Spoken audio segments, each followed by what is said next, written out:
Hi everyone, this is Beth Geer. Today I'm sharing Chapter 8 from my book, The Seeker Awakens, a spiritual allegory inspired by the teachings of A Course in Miracles. This chapter is called The Beast, and it portrays the seeker's confrontation with the darker impulses of the human mind, addiction, greed, gluttony, and the desire for self-harm, and the profound healing that occurs when love and forgiveness are chosen instead of fear. Chapter 8 presents a pivotal turning point in the seeker's journey. Faced with the beast, a terrifying embodiment of humanity's collective self-destructive choices, the seeker must confront fear, guilt, and the belief in personal unworthiness.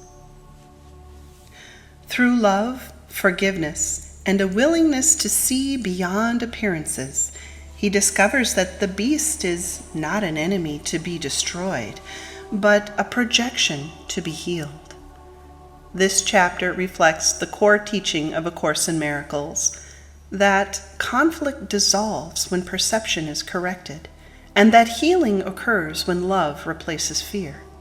The seeker's victory is not achieved through violence, but through the recognition of shared light and the restoration of inner peace.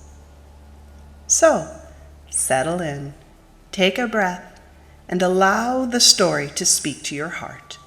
Please enjoy Chapter 8, The Beast. The next day, the seeker traveled peacefully until about mid-afternoon. Then things seemed to take an ominous turn. His path, since leaving the Grand Lodge and the 10 daughters of the Awakened One, had been relatively calm, flat, and easygoing. But now a chill ran up his spine as he approached rougher terrain, and the hills began to rise higher and higher on either side of him. The ground became dry and cracked, and the vegetation slowly disappeared altogether. He began to feel a bit trapped by his surroundings, as though being funneled to some dark end.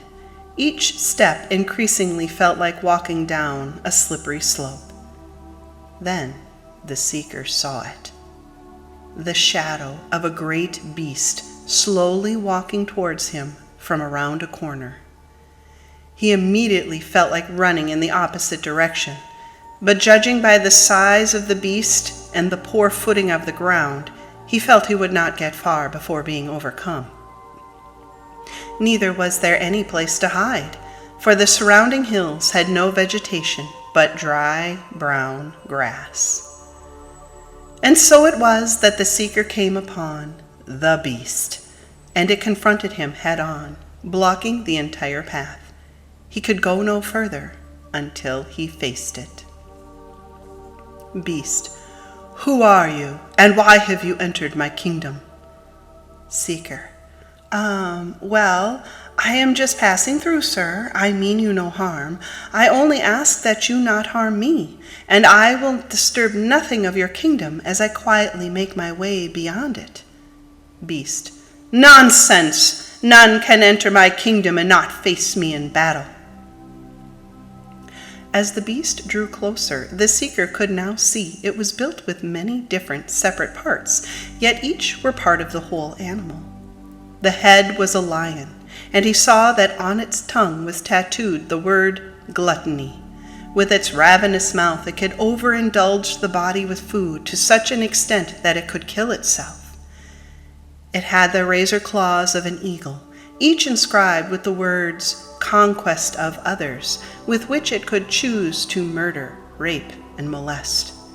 It had the wings of a dragon, covered in scales that shimmered like gold coins, spelling the word greed. All forms of greed serve only to bring suffering to the hoarder, and never the sense of completion and safety they seek to satisfy. Its back was covered in the gray hair of a wolf, with a darker patch down the middle that read addiction. For indeed, all forms of addiction stalk humankind's heart like a wolf, silently waiting for a moment of weakness where the unprepared can be ambushed and overtaken, thus ruining their lives and the lives of those who love them. Seeker: Great beast, I have no desire to fight you. Beast: Ah, but you must fight me, for I am here because of choices made by humanity. I am all those things that represent your various wishes to die. Seeker: I have made no choice to die, and I do not wish to kill anyone else either. Beast: Oh, yes, you have, my insignificant, powerless one.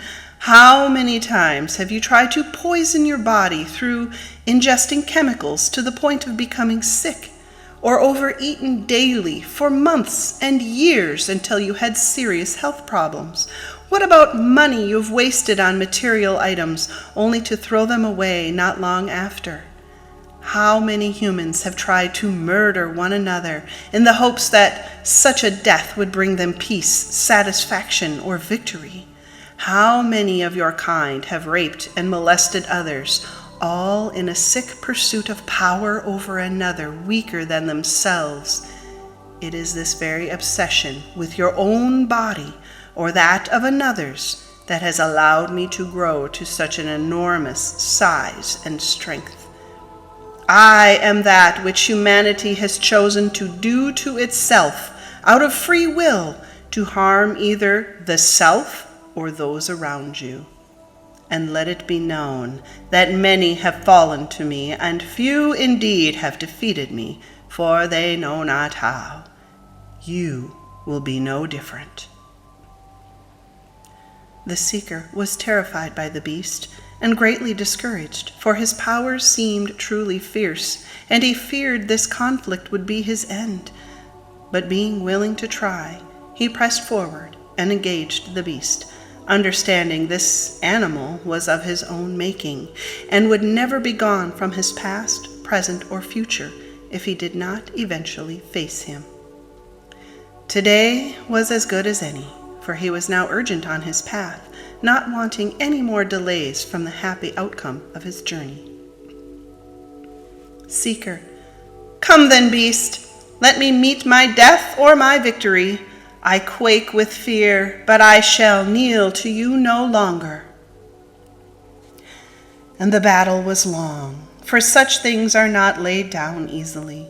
Such things are personal choices made by the mind of the doer, and it is difficult to give up what we think still serves us, even though we know our choice will bring nothing but suffering. It is but ignorance to acknowledge when we have become slaves to the choices we have freely made. Pulling from his vast and varied arsenal, the beast unleashed an arrow of addiction at the seeker, driving him down to one knee, which nearly took him out right at the start. He struggled to pull it from his chest. It nearly missed his heart. While he was down, the beast then let loose another arrow.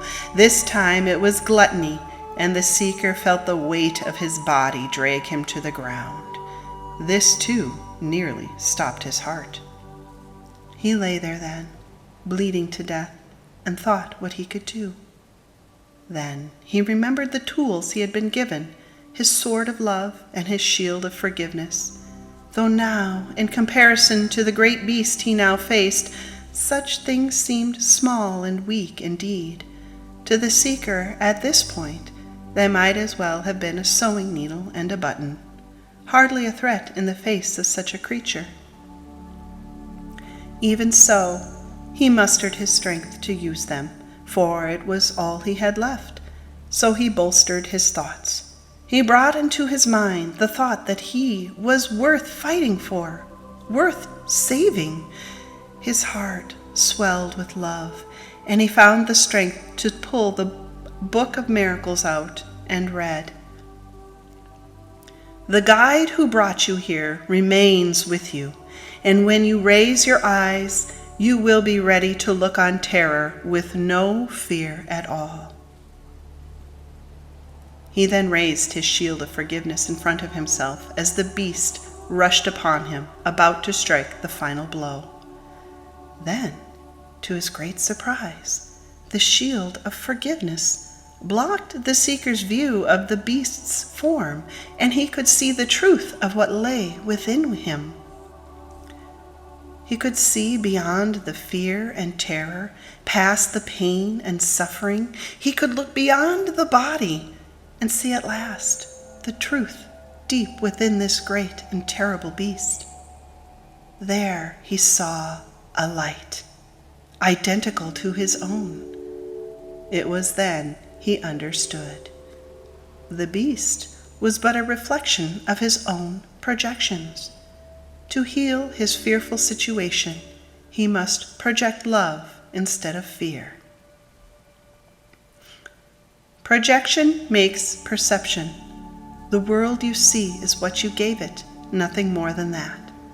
But though it is no more than that, it is not less.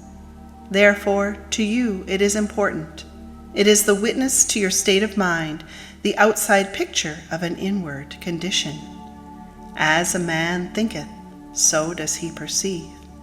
Therefore, seek not to change the world, but choose to change your mind about the world." Close quote.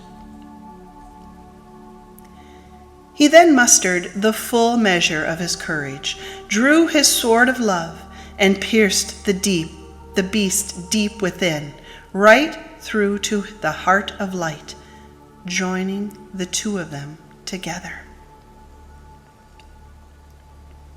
The shattering sound of silence cut through the air as a great peace descended from all around. It blanketed the conflict with its defenselessness, and all was made whole within the seeker and the beast alike. They had reconciled, for love had pierced their hearts alike, and where there is self-love, there is peace. The conflict was now over, for they were one, and what is one cannot be in conflict with itself. With such an inner transformation, all vices merely fall away like autumn leaves, which soon in the spring will be replaced with fresh new growth. The seeker was also beginning to understand the true power and strength of his tools, love and forgiveness. For here he had given the beast his full measure of love, which was possible only due to his shield of forgiveness, which allowed him to see the truth. Thus was he restored to himself, his self-worth, self-love, and desire for self-care. And the beast closed his eyes, knowing he was defeated. But for the first time in his existence, he felt at peace. He knew not what would happen to him now, but it mattered not. The beast no longer suffered.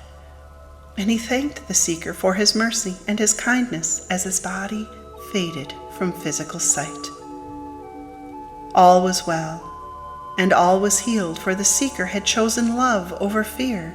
His victory over the beast was due to his act of forgiveness, forgiving himself for believing in the power of the beast, and forgiving the beast itself for its attempts to control him. All he had to do to forgive with such magnitude was look beyond the conflict to the love that lay within both of them. Thank you for listening. If this chapter touched you, the seeker's full journey continues in my book, The Seeker Awakens. The full journey awaits. Walk with the seeker through heavenly realms, shadow landscapes, redemption encounters, and the final union with the Christ itself. You can find the links in the description below. Wishing you blessings and peace.